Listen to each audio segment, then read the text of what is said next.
Hello and welcome to Makeshift Minis.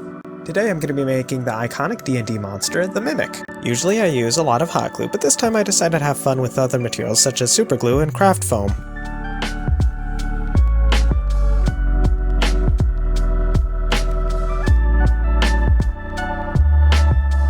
I start with a block of craft foam that's half an inch by 1 inch.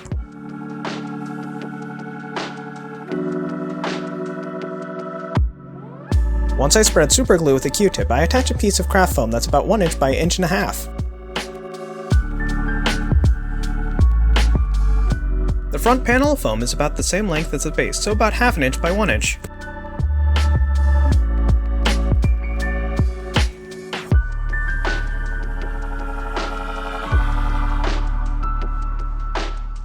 Once it's glued in place, I trim it down to size. Because I didn't want to have to bother with using a tiny piece of foam, I glue an oversized piece of foam on the side and then work from there. To make the lid, I glue a half circle of foam to the large flap on the back of the box.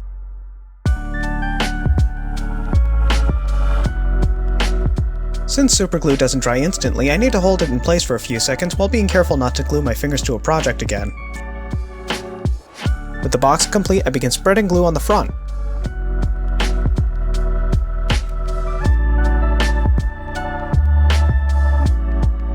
Before the glue cures, I add 3 strips of craft foam for planks of wood.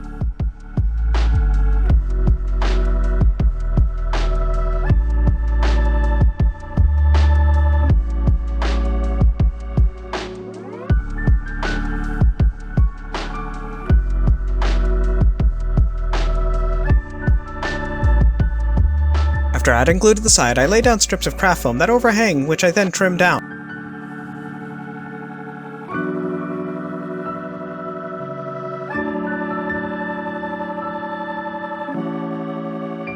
Once I'm done adding foam to the back of the trunk, I start working on the lid. Instead of trimming the overhang, I center the strips of foam.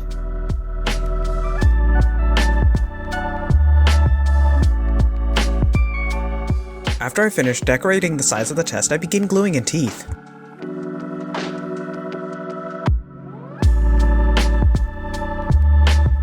It's a tedious process to pick up a single piece of toothpick, add hot glue to the end, and put it in the Mimic's mouth, all while using tweezers.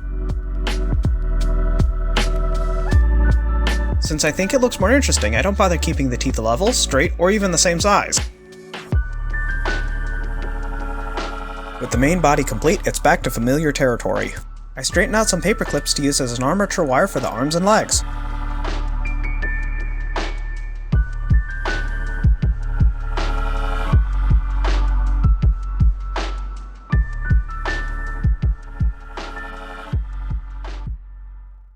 Using my pliers, I bend one of the wires into the rough shape of a staple.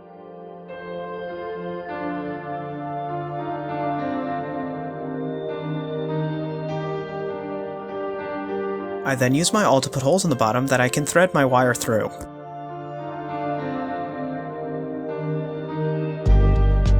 Pulling the wire down is a bit tricky as the teeth of the top jaw get in the way.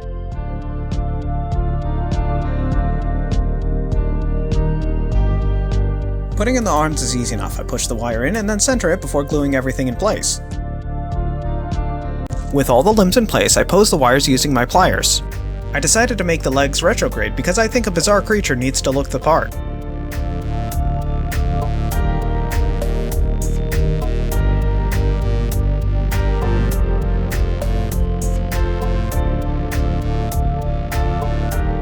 After shaping the hand and jewelry wire, I use hot glue to secure it down and fill it out.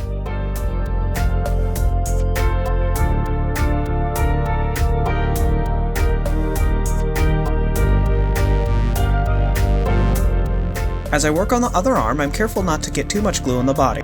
It's a little tricky to make sure I have enough glue to shape the shoulder, but not too much that it covers the whole side.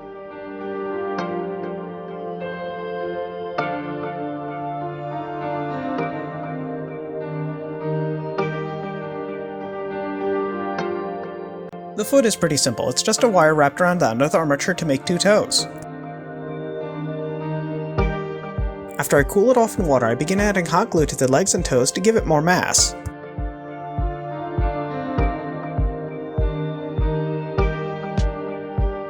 Using hot glue can give some pretty odd textures, which works out well for the limbs of something as strange as a mimic.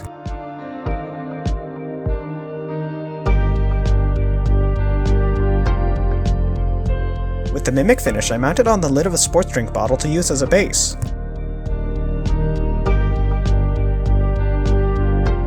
I find the fact that I can still screw it onto a bottle pretty handy when priming it. After I add some final details like adding corner brackets or scoring in a wood grain, it's time to paint. After priming the Mini Gray, I start with an even base coat of brown on the main body.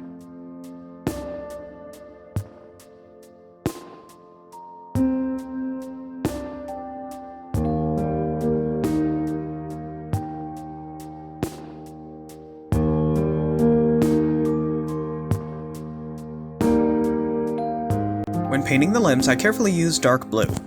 I find it contrasts the brown nicely and works with the mimic's bizarre nature.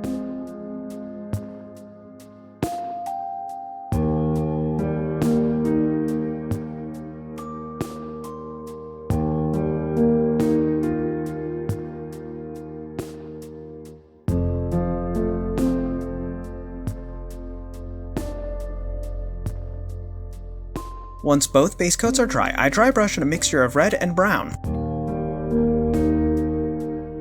I dry brush predominantly on the main body, however it helps bring the color of the arms and legs together with the rest of it.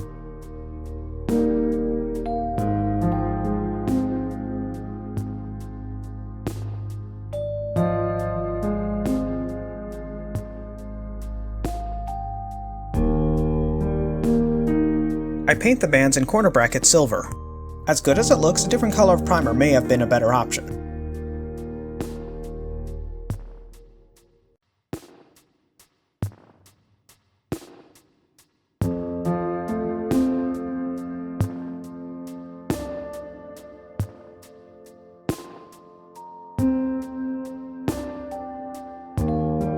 Having learned my lesson with the iron golem, I clear coat the Mini before adding a dark wash.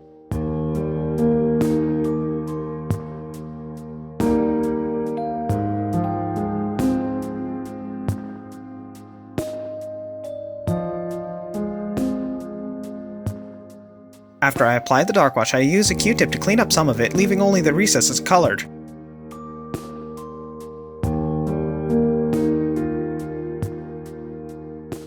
After waiting for the dark wash to dry, I bring the brown back up by dry brushing a tan on the wooden areas and the limbs.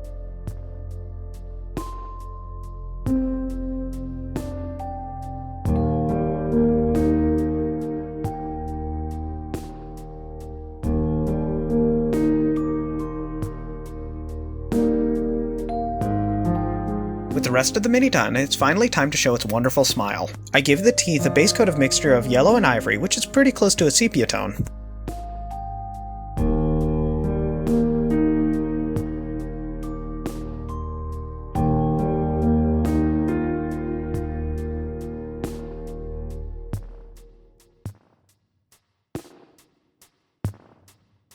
After the base coat's dried, it's time to dry brush the pearly whites.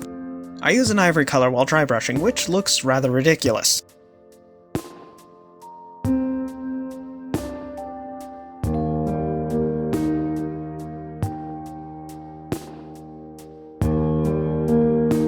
With the mimic finished, I paint the base black while being careful to avoid the toes.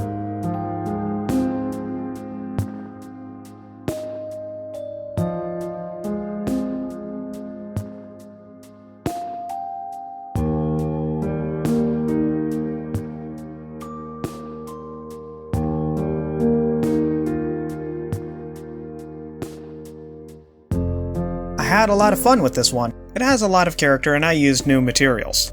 I think scoring the strips of foam to give it a wood grain was a good call. Please like, subscribe, and leave a comment down below. Take care, be well, and until next time.